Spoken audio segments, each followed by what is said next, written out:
नमस्कार दोस्तों, स्वागत आपका आपके अपने YouTube चैनल एक्सीलेंट गुरु पर। मैं हूं राकेश सिहाग।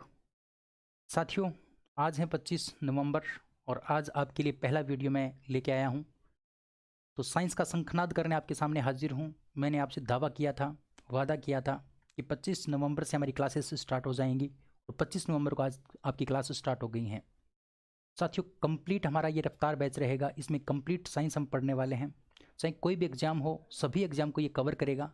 लेकिन मैं आपको बता दूं, ये जो मैं टारगेट बैच चला रहा हूं, ये खास तौर से ALP और JEE के लिए है। तो ALP और JEE के लिए तो आप निश्चिंत हो जाइए। इसके अलावा जो भी आपके एग्जाम्स हैं, सभी में ये साइंस आएगा। एक भी क्वेश्चन आपका बाहर नहीं जाएगा, ये मैं आपसे दावा कर सकता हूँ, क्योंकि कंटेंट के साथियों ऐसा है। कंटेंट बहुत शानदार मैं आपको देने वाला हूँ। कंटेंट की बात करें तो पूरा NCERT बेस्ड रहेगा। NCERT सारी 9th 10th और 11th की जो NCERT है वो इसमें मैं कवर करने की कोशिश करूँगा। कंप्लीट आपको MCQ, previous year question, theory सब कुछ इस बैच में आपको मिलने वाला है, और वो भी बिल्कुल फ्री। एक भी पैसा आपको खर्च करने की आवश्यकता नहीं है। पढ़ने का मौसम है, सर्दी का टाइम है, अच्छे से आप पढ़ सकते हैं। तो साथियों, ये आज की जो क्लास है ये इंट्रोडक्शन क्लास है। आज हम इसमें इंट्रोडक्शन लेंगे कि क्या हम पढ़ने वाले हैं। तो साथियों, मैं आपको बता दूं, हम केमिस्ट्री स्टार्ट करेंगे। केमिस्ट्री पढ़ेंगे सबसे पहले, और केमिस्ट्री में क्या पढ़ेंगे वो आज इस वीडियो में हम डिस्कस करेंगे। तो क्लास शुरू कर रहा हूँ उससे पहले फिर से आपका स्वागत करता हूं, और क्लास को शुरू करते हैं एक छोटी सी लाइन से। छोटी सी लाइन ये है साथियों, ध्यान से सुनना, कि लग चुकी है तलब मंजिल की, लग चुकी है तलब मंजिल की, खुद को आग में झोंक देंगे। ठोकरें कहती हैं मारा जाएगा, ठोकरें कहती हैं मारा जाएगा, पर दिल कहता है देख लेंगे, दिल कहता है देख लेंगे। तो साथियों, साइंस को उसकी औकात दिखाने आपके सामने हाजिर हूँ, और शुरू करते हैं साइंस का शंखनाद करने। सबसे पहले आज की क्लास में हम इंट्रोडक्शन पढ़ने वाले हैं कि हम केमिस्ट्री में क्या पढ़ेंगे। ये हमारे सामने होना चाहिए भी हमें क्या क्या पढ़ना है। तो शुरू करते हैं आज की क्लास। तो साथियों, मैं आपको बता दूं, ये जो आपका रफ्तार बैच रहेगा ये प्रत्येक एग्जाम को कवर करेगा। खासतौर से ये रेलवे, SSC, LDC, जैसे राजस्थान के बच्चे अगर मेरे से जुड़ रहे हैं तो राजस्थान के बच्चों के लिए LDC की भी वैकेंसी आने वाली है। CET का एग्जाम होने वाला है, उसमें ये साइंस आएगी। बहुत शानदार आपको मैं करवाने वाला हूँ। सारी की सारी जो आपकी पुलिस एग्जाम्स हैं उनके लिए भी बेहतर साबित होगा। तो कोर्स एक है, एग्जाम्स आपके अनेक हैं, सभी आप फोड़ दोगे इस कोर्स से। तो चलिए शुरू करते हैं। तो साथियों, बात करते हैं केमिस्ट्री की। सबसे पहले बात करते हैं केमिस्ट्री की। केमिस्ट्री के बारे में कुछ जानकारी हमें प्राप्त करनी है। केमिस्ट्री है क्या, इसके बारे में हमें जानकारी प्राप्त करनी है। तो साथियों, मैं आपको बता दूं, जो केमिस्ट्री है, सबसे पहले आपको याद रखना है इनके जनक का नाम। केमिस्ट्री के जनक कौन थे, यानी इसके फादर कौन थे, इसके फादर कौन थे, फादर की बात कर याद रखनी है आपको। तो केमिस्ट्री के जो जनक है वो माना जाता है लेवोजियर को। किसको माना जाता है? लेवोजियर को। लेवोजियर को जो केमिस्ट्री है उसके फादर माने जाते हैं लेवोजियर। कहीं कहीं आपको ये नाम लेवोसियर भी देखने को मिल सकता है। साथियों, लेवोसियर के बारे में अगर बात करें तो इन्होंने एक नियम दिया था, उस नियम का नाम है द्रव्यमान संरक्षण का नियम। तो आपसे पूछ सकता है, द्रव्यमान संरक्षण का जो नियम है, द्रव्यमान संरक्षण का जो नियम है वो किसने प्रतिपादित किया? तो साथियों, द्रव्यमान संरक्षण का जो नियम है वो लेवोजियर साहब ने ही प्रतिपादित किया था, आपके सामने प्रस्तुत किया था। साथियों, अगर हम बात करें केमिस्ट्री के अंदर हम अध्ययन किसका करते हैं, केमिस्ट्री के अंदर हम अध्ययन जो करते हैं वो करते हैं पदार्थों के प्रॉपर्टीज का, पदार्थों के गुणधर्मों का। इसके साथ साथ पदार्थ का जो भी आपका सब्सटेंस है, या जो भी आपका मैटर है, जो भी आपका पदार्थ है, उसका जो संगठन है, उसकी जो बनावट है, उसका जो संगठन है, और उसके जो गुणधर्म है, उनके जो गुणधर्म है उनका हम क्या करते हैं, इस केमिस्ट्री के अंदर अध्ययन करते हैं। तो ये कुछ बेसिक जानकारी केमिस्ट्री के बारे में कि केमिस्ट्री क्या है। तो केमिस्ट्री के जो जनक हैं, जो फादर हैं, उनका नाम है लेवोजियर। साथियों, इन्होंने एक नियम दिया था, उसका नाम है द्रव्यमान संरक्षण का नियम। और ये जो केमिस्ट्री है इसके अंदर हम किसका अध्ययन करते हैं? तो साथियों, इसके अंदर हम जो अध्ययन करते हैं वो पदार्थों के संगठन और उसके गुणधर्मों का अध्ययन करते हैं, उसकी प्रॉपर्टीज़ का अध्ययन करते हैं। तो प्रॉपर्टीज़ की जो स्टडी है वो केमिस्ट्री के अंदर की जाती है। ये बात आपको ध्यान रखनी है। साथियों, बात करते हैं कि केमिस्ट्री के अंदर हम क्या क्या पढ़ेंगे, उसकी चर्चा करते हैं। हमारा सिलेबस क्या रहने वाला है वो हमारे सामने होना चाहिए। तो साथियों, मैं आपको बता दूं, हमारा जो केमिस्ट्री का जो सिलेबस रहेगा साथियों, उसमें सबसे पहला जो टॉपिक हम पढ़ेंगे, सबसे पहला टॉपिक, 1 नंबर जो आपका टॉपिक रहेगा साथियों, वो रहेगा आज जैसे मैं आपको बताऊं तो परिचय, जैसे आज का हमारा जो टॉपिक है वो परिचय का टॉपिक है, तो पहला टॉपिक हमारा रहेगा परिचय का, 1 नंबर क्लियर। उसके बाद जो हमारा 2 नंबर जो हमारा रहने वाला है साथियों, वो रहने वाला है तत्व, उसके बाद अणु, उसके बाद आपका हो जाएगा यौगिक, तत्व अणु यौगिक, और इसके साथ साथ में हम पढ़ लेंगे मिश्रण को, मिश्रण मिक्सचर को। तो ये हमारे तत्व अणु यौगिक और मिश्रण, तत्व यानी एलिमेंट, अणु यानी कंपाउंड, यौगिक कंपाउंड सॉरी, और आपका जो ये यौगिक हो गया, मिश्रण हो गया मिक्सर, इनके बारे में हम बात करेंगे दूसरे चैप्टर में। 3 नंबर जो हमारा चैप्टर रहने वाला है साथियों, वो रहने वाला है आपका परमाणु संरचना, परमाणु संरचना, ऑटोमिक स्ट्रक्चर, परमाणु संरचना, परमाणु संरचना, ये हमारा 3 नंबर टॉपिक रहेगा। इसके बाद जो हमारा टॉपिक रहने वाला है साथियों, वो रहने वाला है आवर्त सारणी, पीरियोडिक टेबल, और पीरियोडिक टेबल से जो क्वेश्चन है वो एग्जाम्स में भर भर के आते हैं, चाहे इस भारत देश में कोई भी एग्जाम हो उसमें ये आवर्त सारणी से क्वेश्चन आता ही आता है। अगर इसके बाद हम बात करें 5 नंबर जो हमारा टॉपिक रहने वाला है, वो रहने वाला है धातु और अधातु के बारे में, धातु व अधातु। नेक्स्ट हमारा जो टॉपिक रहेगा वो रहेगा धातु और अधातु के बारे में। उसके बाद हम 6 नंबर जो बात करेंगे वो करेंगे अम्ल और क्षार के बारे में, बेस और एसिड के बारे में। उसके बाद हमारा जो 7 नंबर जो चैप्टर रहेगा साथियों, वो रहेगा बहुलक, बहुलक। इसके बाद अगर हम बात करें 8 नंबर चैप्टर की, तो हमारा जो 8 नंबर चैप्टर रहने वाला है वो रहने वाला है हाइड्रोकार्बन, हाइड्रोकार्बन यानी हाइड्रोजन और कार्बन से मिलकर जो यौगिक बनते हैं उनको हाइड्रोकार्बन कहा जाता है। आपने सुने होंगे मेथेन, एथेन, प्रोपेन, या फिर एल्केन श्रेणी, एल्किन श्रेणी, एल्काइन श्रेणी, है ना, ये नाम आपने सुने होंगे, तो उनके बारे में चर्चा करेंगे। जैसे आपका हीरा हो गया, ग्रेफाइट हो गया, फुलरिन हो गया, उनके बारे में सारी की सारी स्टडीज जो है वो हम हाइड्रोकार्बन वाले टॉपिक में करने वाले हैं। इसके बाद हम बात करें 9 नंबर, तो हमारा जो 9 नंबर रहेगा साथियों वो रहेगा रेडियो सक्रियता, रेडियो सक्रियता, रेडियो सक्रियता यानी रेडियो एक्टिवता के बारे में हम बात करने वाले हैं। उसके बाद जो 10 नंबर 10 नंबर जो हमारा टॉपिक रहने वाला है साथियों, वो रहने वाला है रासायनिक अभिक्रियाएं, केमिकल रिएक्शन, केमिकल रिएक्शन, रासायनिक अभिक्रियाएं। अगर अभी आपने एनटीपीसी या ग्रुप डी का एग्जाम दिया है रेलवे में, तो ग्रुप डी और रेलवे जो आपका एनटीपीसी हुआ था उसमें बहुत ज़्यादा रिएक्शन के क्वेश्चन आए थे, बच्चों का दिमाग खराब कर दिया था केमिस्ट्री ने इन रिएक्शनों ने। लेकिन अब आपका दिमाग खराब नहीं होगा साथियों, विश्वास करके देखिए, आपको बहुत अच्छे से मैं करवाने वाला हूँ, मैं मेरी पूरी मेहनत करूँगा आपके लिए। उसके बाद जो हमारा 11 नंबर जो टॉपिक रहेगा वो रहेगा गैसीय नियम, गैस के नियम, चार्ल्स का नियम, बॉयल का नियम, इनके बारे में बात करेंगे, गैसीय नियम। इसके बाद हमारा जो 12 नंबर जो टॉपिक रहेगा साथियों, वो रहेगा हमारा उत्प्रेरक और मिश्र धातु के बारे में, उत्प्रेरक व मिश्र धातु के बारे में, उत्प्रेरक व मिश्र धातु के बारे में हम पढ़ेंगे। उसके बाद हमारा जो 13 नंबर टॉपिक रहेगा साथियों, वो रहेगा अदर, अन्य चीज़ें, अन्य चीज़ें जैसे आपका हो गया कांच हो गया, उसके बाद जैसे आपका उर्वरक हो गया, उर्वरक के बाद में आपका जैसे विस्फोटक पदार्थ हो गए, विस्फोटक पदार्थ, इनके बारे में हम चर्चा करेंगे अदर चीज़ में। तो ये हमारा सिलेबस चलने वाला है, यही हम पढ़ने वाले हैं पूरी केमिस्ट्री के अंदर, इनसे बाहर आपके कुछ नहीं आएगा। ये सारी की सारी चीज़ें एनसीईआरटी बेस्ड होंगी, एनसीईआरटी से हम पढ़ने वाले हैं। तो आपके दिमाग में ये एक परफॉर्मा तैयार हो गया होगा कि हम केमिस्ट्री में क्या पढ़ेंगे, केमिस्ट्री में हम पढ़ने वाले क्या हैं, वो आपको कवर होना चाहिए, और वो मैंने आपको बताया है। उम्मीद करता हूँ यहाँ तक आपको क्लियर हुआ होगा। तो मैं बता रहा था परिचय के बारे में, इंट्रोडक्शन के बारे में केमिस्ट्री के। मैंने आपको बताया जो केमिस्ट्री के फादर हैं, केमिस्ट्री के जो जनक हैं, उनका नाम है लेवोजियर। उन्होंने एक नियम दिया था जिसका नाम है द्रव्यमान संरक्षण का नियम। और साथियों, केमिस्ट्री के अंदर हम किसका अध्ययन करते हैं? पदार्थों के संगठन का, उनके गुण धर्मों का, यानी उनकी प्रॉपर्टीज़ का, उनकी संरचना का, उसकी स्ट्रक्चर का अध्ययन करते हैं। अब बात करते हैं साथियों इससे आगे, तो जो हमारी नेचर होती है, नेचर यानी जो प्रकृति, जो हमारी प्रकृति है, प्रकृति, उस प्रकृति में 2 प्रकार के कण पाए जाते हैं। एक तो होते हैं विजिबल, विजिबल, और एक होते हैं नॉन विजिबल या फिर इनविजिबल, इनविजिबल। विजिबल का मतलब होता है दृश्य कण, जिसको हम देख सकते हैं, और इनविजिबल का मतलब होता है अदृश्य कण, जिसको हम नहीं देख सकते। दृश्य और अदृश्य 2 प्रकार के कण होते हैं। तो जो दृश्य कण है साथियों, दृश्य कण में हम पढ़ने वाले हैं पदार्थ के बारे में, पदार्थ के बारे में। और जो अदृश्य होते हैं उन वो पढ़ेंगे हम ऊर्जा के बारे में। अदृश्य का जो टॉपिक है साथियों पदार्थ का, वो आता है हमारे फिजिक्स में। और जो केमिस्ट्री है, केमिस्ट्री में पढ़ते हैं पदार्थों के बारे में, मैटर के बारे में, सब्सटेंस के बारे में, तो वो होते हैं दृश्य कण। तो प्रकृति में एक तो जो दिखाई देते हैं वो कण हैं, और एक हमें जो दिखाई नहीं देते वो कण हैं। तो जो केमिस्ट्री है उस केमिस्ट्री में हम क्या पढ़ेंगे, केमिस्ट्री के अंदर हम पढ़ेंगे जो हमें दिखाई देते हैं, जो दृश्य कण हैं, जो विजिबल हैं, वही हम पढ़ने वाले हैं केमिस्ट्री के अंदर। यहाँ तक आपको अच्छे से क्लियर हो गया होगा। आगे बात करते हैं। अब हमें पढ़ना है केमिस्ट्री के अंदर इस पदार्थ को। बात आती है पदार्थ क्या है, मैटर क्या है। हर वो वस्तु जो स्थान घेरती है, जिसका कुछ आयतन होता है, जो स्थान घेरती है, वो आपकी हर चीज़ वस्तु है। वो जो आपका है वो पदार्थ है।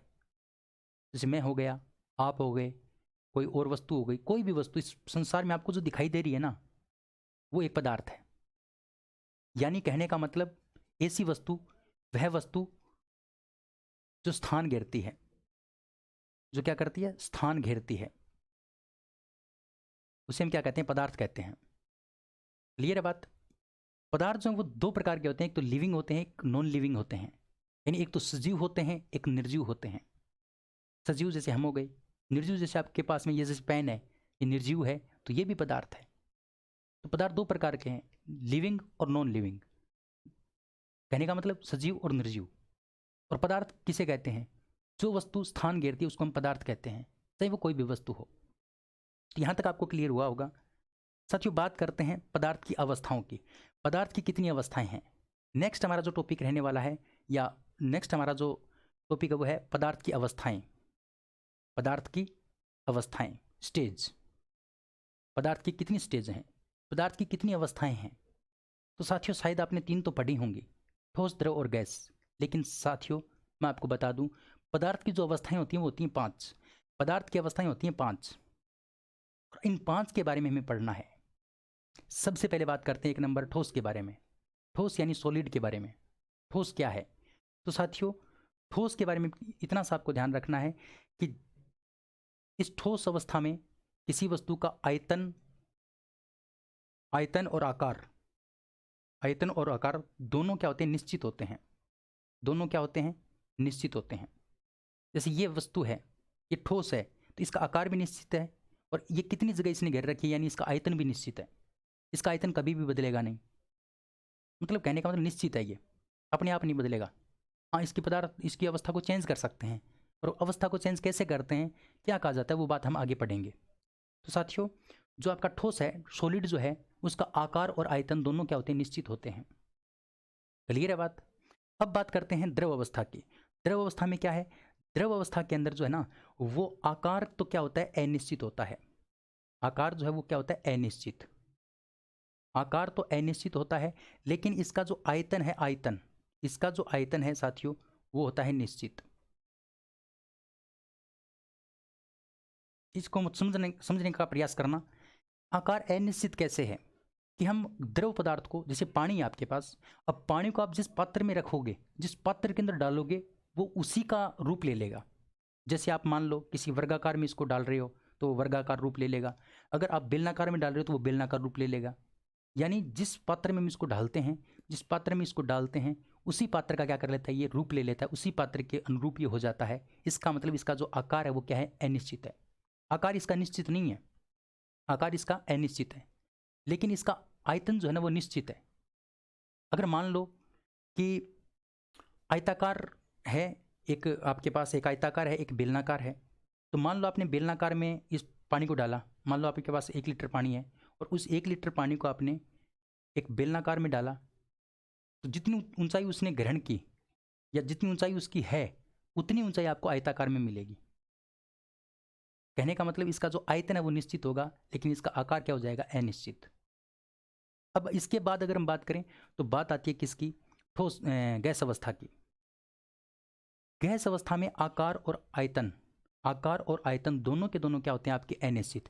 ये दोनों के दोनों क्या होते हैं, आपके अनिश्चित होते हैं। ये दोनों के दोनों आपके अनिश्चित होते हैं।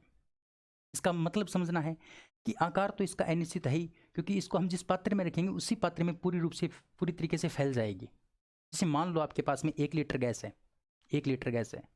अब इस 1 लीटर गैस को आप इतने बड़े, मान लो आपके पास में एक सिलेंडर है, इतना बड़ा सिलेंडर है, इतना बड़ा, इस सिलेंडर में आपने इस 1 लीटर गैस को डाल दिया, तो ये पूरे इस सिलेंडर में क्या हो जाएगी, इस प्रकार से फैल जाएगी। ये मान लो इतना सा बड़ा है, लेकिन एक आपके पास में इतना बड़ा, मान लो सिलेंडर, इतना बड़ा, इतना बड़ा, इतना बड़ा सिलेंडर है। वही 1 लीटर गैस इसके अंदर आप डाल रहे हो, तो ये 1 लीटर गैस पूरे में फैल जाएगी। कहने का मतलब जितना बड़ा पात्र था उतने पूरे पात्र में फैल गई। तो इसका आकार भी निश्चित नहीं है और इसका आयतन भी निश्चित नहीं है। आयतन निश्चित क्यों नहीं है?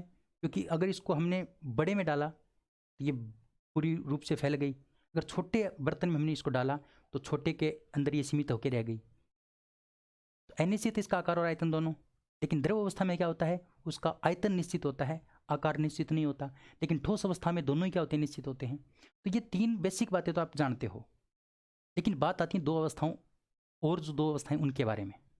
2 अवस्थाएं और हैं हमारी साथियों, उनके बारे में बात करते हैं। जो 2 अवस्थाएं साथियों, उसमें जो सबसे पहली जो हमारी अवस्था है उसका नाम है प्लाज्मा। बात करेंगे प्लाज्मा अवस्था के बारे में।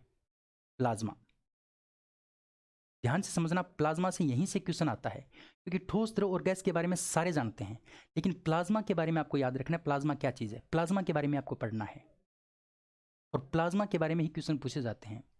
साथियों बात करें प्लाज्मा की, तो प्लाज्मा में आपको क्या याद रखना है वो देखो, कि प्लाज्मा में आपको जो याद रखना है साथियों, कि प्लाज्मा को हम प्राप्त कैसे कर सकते हैं।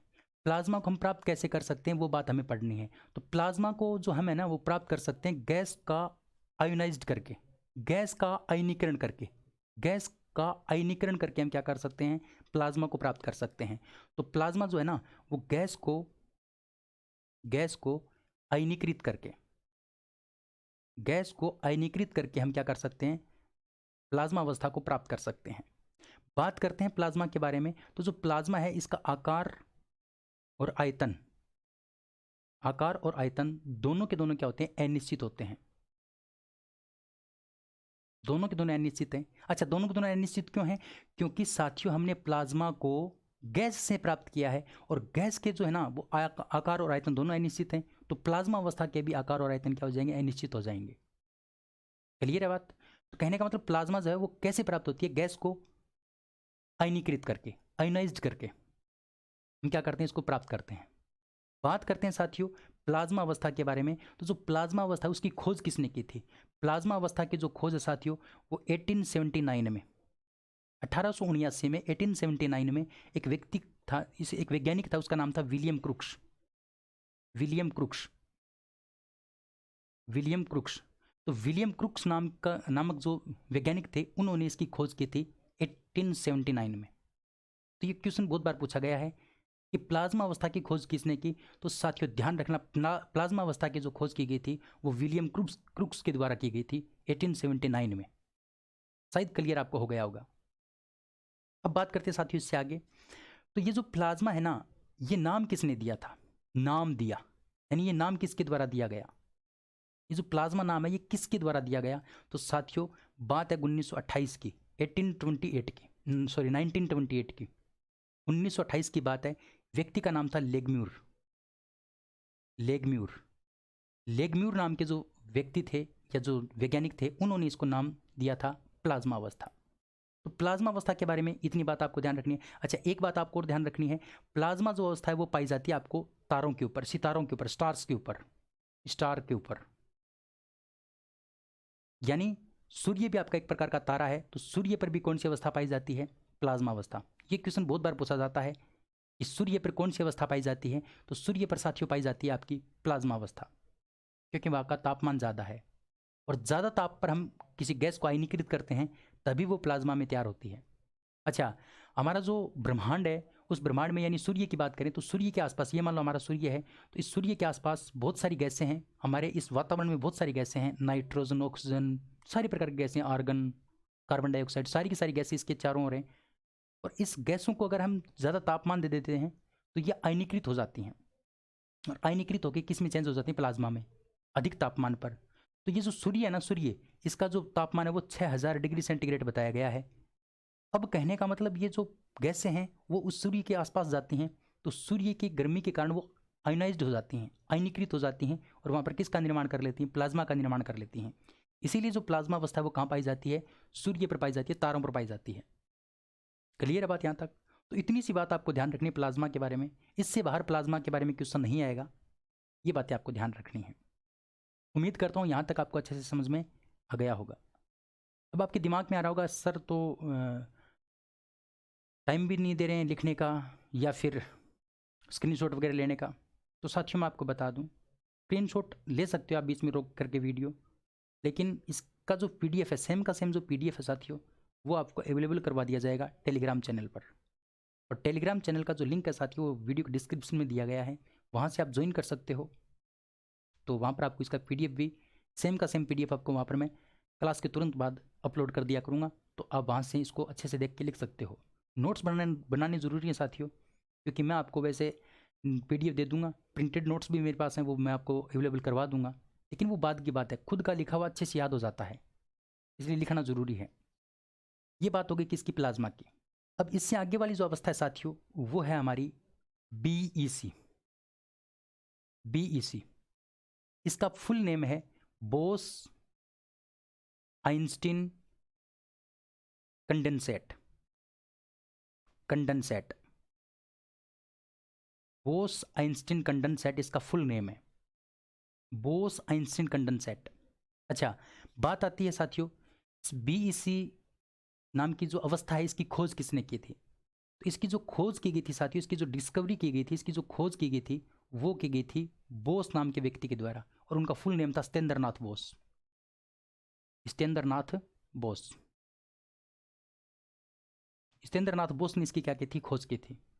और साथियों ये जो आइंस्टीन साहब थे, आइंस्टीन साहब, इन्होंने इस बोस साहब की बात का क्या किया था, समर्थन किया था, इन्होंने समर्थन किया था, इसीलिए इस अवस्था का नाम क्या पड़ा, बोस आइंस्टीन कंडेंसेट नाम पड़ा। तो क्लियर हुआ कुछ? BEC का full form Bose Einstein condensate. Bose नामक वैज्ञानिक ने, सत्येंद्रनाथ बोस ने इसकी खोज की थी, और सत्येंद्रनाथ बोस की जो बात है उसका समर्थन किसने किया था, उसका समर्थन किया था आइंस्टीन ने, इसीलिए इस अवस्था का नाम क्या रख दिया गया, बोस आइंस्टीन कंडेंसेट रख दिया गया। तो यहाँ तक अच्छे से आपको क्लियर हुआ होगा। आगे अगर हम बात करते हैं तो साथियों, ये जो सत्येंद्रनाथ बोस थे, इन्होंने एक पार्टिकल को खोजा था, एक कण को खोजा था, एक पार्टिकल को खोजा था, और उस पार्टिकल, उस कण का नाम था हिग्स बोसोन कण। हिग्स बोसोन कण, हिग्स बोसोन कण। तो प्रश्न आपसे पूछा जा सकता है कि हिग्स बोसोन कण की खोज किसके द्वारा की गई थी? तो साथियों सत्येंद्रनाथ बोस के द्वारा की गई थी, हिग्स बोसोन कण की। ये जो हिग्स बोसोन कण है, इसके बारे में एक बात और ध्यान रखनी है, इस हिग्स बोसोन कण को गॉड पार्टिकल के नाम से जाना जाता है। गॉड पार्टिकल यानी ईश्वरीय कण, ईश्वरीय कण, इसको ईश्वरीय कण के नाम से जाना जाता है। जो गॉड पार्टिकल है वो किसको कहा जाता है? हिग्स बोसोन कण को। हिग्स बोसोन कण की खोज किसने की थी साथियों? की थी सत्येंद्रनाथ बोस ने। क्लियर है बात? अच्छा, बात करते हैं ये जो BEC नाम की जो आपकी अवस्था है, इसकी प्राप्ति कैसे की जाएगी, इसको हम कैसे प्राप्त करेंगे? सबसे पहले मैं आपको बता दूं साथियों, इसको प्राप्त करने के लिए हिग्स बोसोन कण को, हिग्स बोसोन जो आपका कण है, इस हिग्स बोसोन कण को परम शून्य ताप पर, परम शून्य ताप पर, परम शून्य ताप का मतलब होता है minimum possible temperature, minimum possible temperature. और कितना होता है मिनिमम पॉसिबल टेम्परेचर, परम शून्य ताप? वो होता है 0 केल्विन, 0 केल्विन, या फिर -273.15 डिग्री सेल्सियस। अगर आपसे डिग्री में ये मान पूछ लिया जाए तो आपका हो जाएगा -273 डिग्री, -273.15 डिग्री सेल्सियस। यानी ब्रह्मांड में साथियों इससे कम तापमान संभव नहीं है। सबसे कम से कम तापमान जो संभव है साथियों, वो -273.15 डिग्री सेल्सियस है इस ब्रह्मांड में सबसे कम तापमान। उस तापमान के ऊपर अगर इस हिग्स बोसोन कण को रखा जाए, इतने कम टेम्परेचर पर इसको अगर रखा जाए, तो साथियों किसका निर्माण हो जाता है? BEC का निर्माण हो जाता है। और साथियों ये संभव नहीं है, ये हमारे ब्रह्मांड में संभव नहीं है। ऐसी कोई जगह नहीं है जहाँ पर तापमान -273.15 डिग्री सेल्सियस हो, यानी 0 केल्विन ताप इस ब्रह्मांड में कहीं पर नहीं है। इसलिए साथियों ये जो अवस्था है ये प्राकृतिक रूप से नहीं पाई जाती, ये जो अवस्था ये प्राकृतिक रूप से नहीं पाई जाती, ये प्राकृतिक रूप से नहीं पाई जाती, ये पाई जाती है कृत्रिम रूप से। इसको प्राप्त किया जाता है कृत्रिम रूप से, प्रयोगशाला के अंदर, लैब के अंदर। इसको लैब के अंदर क्या किया जाता है? उत्पन्न किया जाता है। अच्छा, कृत्रिम रूप से क्यों किया जाता है? क्योंकि मैंने आपको बताया हिग्स बोसोन कण को अगर हम 0 केल्विन ताप पर रखेंगे, -273.15 डिग्री सेल्सियस पर अगर इसको ठंडा रखेंगे तब हमारी BEC का निर्माण होगा। और इतना कम तापमान पॉसिबल है ही नहीं, इतना कम तापमान पॉसिबल नहीं है। तो इसको हमें कहाँ तैयार करना पड़ेगा? तो साथियों इसको तैयार करना पड़ेगा प्रयोगशाला के अंदर। क्लियर है बात? तो ये हमारी अवस्थाएं हो गई, 5 अवस्थाएं। इसके बाद जो हमारा टॉपिक होने वाला है साथियों, वो होने वाला है अवस्थाएं इस आपस में चेंज कैसे करती हैं, आपस में एक दूसरे में चेंज कैसे होती हैं, उनका क्या नाम है, वो चीज़ें हम डिस्कस करेंगे, वो करेंगे अगले वीडियो में। इसके साथ साथ मैं आपको बता दूं, तो आपसे प्रश्न पूछ ले कि हमारे प्रकृति में प्राकृतिक अवस्थाएं कितनी हैं, पदार्थों की प्राकृतिक अवस्था, तो साथियों उनकी संख्या 4 है। जो प्राकृतिक अवस्था है उनकी संख्या कितनी है? 4 है। कौन कौन सी? ठोस, द्रव, गैस और प्लाज्मा। जो आपकी BEC है वो क्या नहीं है? प्राकृतिक अवस्था नहीं है। तो उम्मीद करता हूँ साथियों बहुत अच्छे से आपको आज की क्लास पसंद आई होगी। कुछ न कुछ आपको इम्प्रूवमेंट मिलेगा, डेली कुछ न कुछ इम्प्रूवमेंट आपको मिलेगा और बेहतर करने की कोशिश करेंगे। आपका सुझाव है वो आमंत्रित है, लेकिन साथियों मेरे साथ जुड़िए, आपको बहुत अच्छा लगेगा, ये मैं आपसे दावा कर सकता हूँ। और ये सारा का सारा जो कंटेंट होगा वो सारा का सारा NCERT बेस्ड होगा। निश्चिंत रहिए, अच्छे तरीके से पढ़िए, दमदार तरीके से पढ़िए, और जो आगे एग्जाम आएंगे उनमें देखना साथियों तहलका मचा देंगे हम मिल करके, ये मैं आपसे दावा करता हूँ। चलिए साथियों, आज की इस वीडियो में इतना ही। फिर कल हमारी मुलाकात होगी इसी टाइम। तब तक खुश रहिए, मस्त रहिए, व्यस्त रहिए। धन्यवाद, थैंक यू।